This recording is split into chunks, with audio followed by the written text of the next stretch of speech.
Hello, everyone. This is Rabbi Bolton, and it is now in the evening and before the class, because I'm right now found in Miron by my son's house to celebrate the putting on tefillin of my grandson, and it's also my birthday today.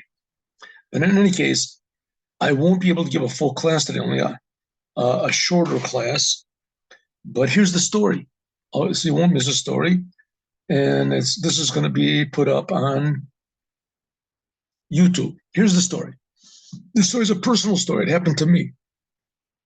This story happened to me. It must have been, I don't know, close to 20 years ago, 15 years ago. I was driving home one day. It was a Friday. It was a short Friday, like it is now, when Shabbat comes in over here, like about 4:30. So my custom is that every Friday I go into Tel Aviv to this big market and I put tefillin on people. I have a table with a few pairs of tefillin. I ask people if they want to put on tefillin, and they do. A lot of people do. And that's what I did this particular Friday that this story occurred. So I'm coming back home, and I decide I want to get gas. It happened to be that it was somebody else's car, so I figured I'll be a nice guy. I'll put, like a few gallons of gas in it, so that when he uses it, he'll see that it wasn't missing anything. It's got even more gas than what he gave it to me. Good. So I went to the gas station. In any case, I put in gas, and I came out. It's getting late. It's getting close to Shabbat, and I go back into the road, and it ended up that I did a minor traffic infraction that the previous week had been permissible, but this week was forbidden. They drew this line on the road that I wasn't supposed to go over this line. I've been going over this line for like years, but they just decided to make this line over there. So I didn't pay any attention to it, and I went over the line. And of course, they put a policeman there because exactly for people like me, and he caught me and told me to pull over. So I pulled over.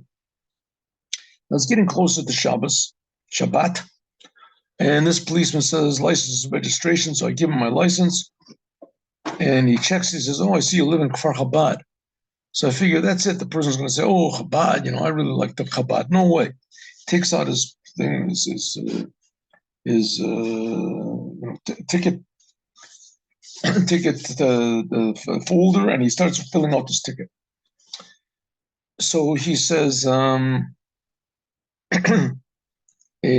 had an experience with a Chabad Rebbe. So I said, "Oh, Rebbe, really?"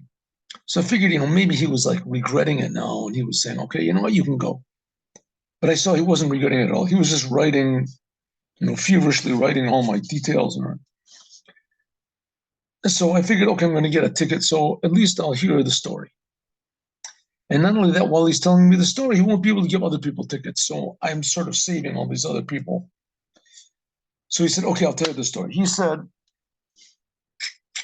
that 5 years ago, something like that, he was a traffic policeman. He was in a motorcycle policeman. And an Arab ran into him with his car and knocked him over this sort of barrier, and he fell down like about 10 feet. And he broke his back and his neck. And it just happened to be that there was another police car there. And they stopped this Arab guy, and they called an ambulance. And he said, and they took me to the hospital, and they did an operation on me, and then another operation after about 5 operations. So they told me how tremendously lucky I was that I wasn't totally paralyzed, and that it was an amazing thing, and the operation was successful, and that I could go home. But the thing was, is I was not totally paralyzed. I was half paralyzed. Half of my body was paralyzed. And of course, I got remunerations from the police force and everything, but I couldn't do anything. And I was a young guy, and I had my whole life in front of me, and now I'm just a half of a person. and the whole right side of my body was paralyzed. I just had to drag my leg, and the one side of my face even was falling down. Like I was talking one side of my mouth, and so one day the doctor calls me up, my doctor, and he says, "Listen, he just read in one of these medical journals that they're working on this experimental method to rejuvenate nerves that have been broken. It's a place in Germany, and they made a few operations, and 20% of them were successful. And this doctor, my family doctor, said that he thinks it's worthwhile, that I should seriously consider it because my situation is deteriorating, and that I have to do, it's not going to get any better."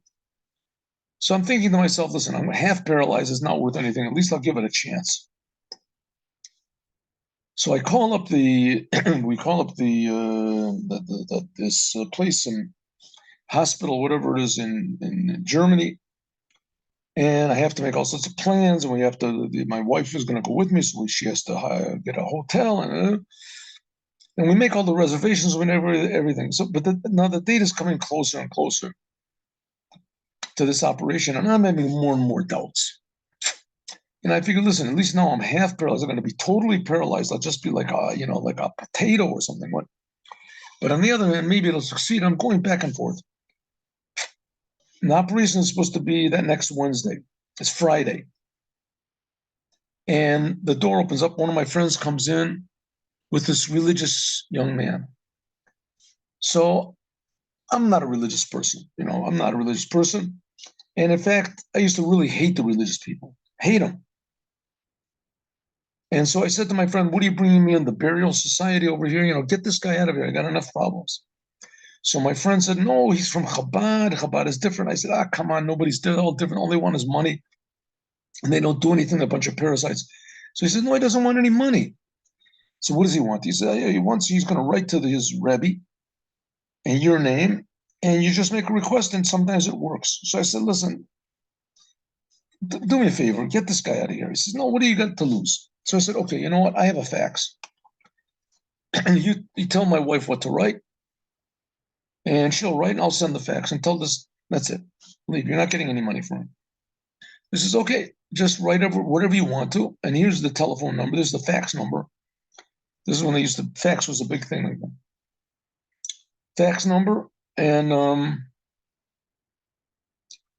you write in. So I said, okay, I want health and I want to work. That's what I want, a job. So my wife writes exactly that. My husband, he writes my name. He wants to be healthy and he wants to find work. And that's it. We sent in the fax. After Shabbos, like about 5-6 hours after Shabbos, actually it was early in the morning, like 2-3 in the morning, like 6 hours, 8 hours after Shabbos, 9 hours. Anyway, the fax starts rattling, and there comes out a fax, and my wife says, it's like 3 in the morning, something like that. And my wife says it's a fax from the office of the Lubavitcher Rebbe. I said, "Oh yeah, what does it say?" She says, "Well, it's an answer from the Lubavitcher Rebbe." And he said, "In reply to your letter, it's advisable you don't make the operation. And as far as work, you'll get your old job back." So I said, he's telling this story. This policeman is telling this story. Right? It's a story that happened like 5 years earlier, whatever it is, 6 years earlier. So obviously it must, maybe 10 years earlier, but obviously this thing must have happened at least 20 years ago, right? So he says that the Rebbe writes him that shouldn't make the episode. So I said to my wife, "Give me the paper. Give me the fax." She gave me that. I crumpled it all up with my hand. I threw it on the ground. I started cursing. And my wife said, "What are you cursing? What's wrong with you?" So I said, "What's wrong with me? Don't you see it's such an obvious fake? It's a fraud." My wife said, "What's a fraud?" So I said, "What is he writing me not to make an operation?" I didn't say anything about an operation. I just said I wanted a health. What does he write about an operation? So my wife said, "Well, maybe it's, prophecy." I said, "Is it probably talking about prophecy?" That young man, he called up to his Rebbe and told him the whole story, what's behind it, so that he could act like a big holy man. And what I'm going to get my old job back. That's just ridiculous. The only reason he wrote that is that if it happens, the operation works and I do get better, so they'll want money. They'll say they did it. Leave them alone. I know these people. They're just a bunch of, fakers. So my wife calms me down. It's okay. Anyway, the next morning, 2 mornings later, the phone rings. 5 o'clock in the morning. I pick up the phone, and I say, "Who is this?" And the person says, "We're from the police station in Beersheba, and we want to make a new unit of motorcycle police. And we read here that you have experience. So this is David Malul, right? That was his name, David Malul." I said, "Yeah."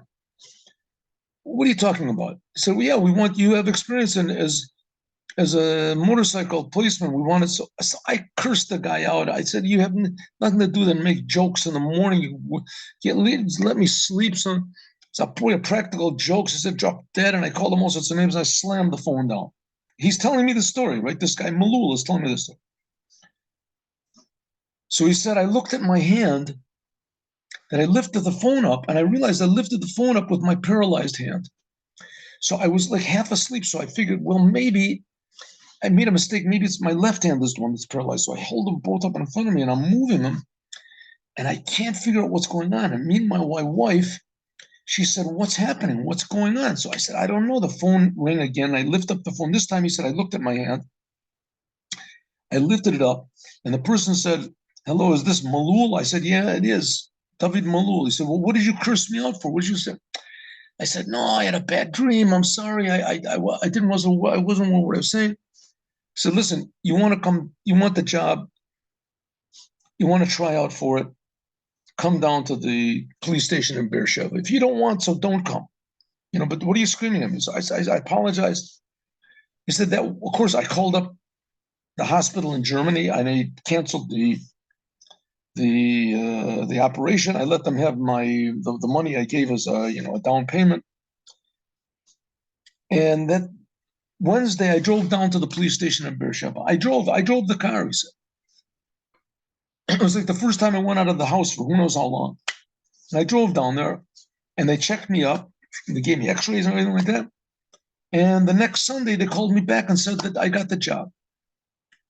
So I went down to the police station down there in Beersheba to accept, the offer.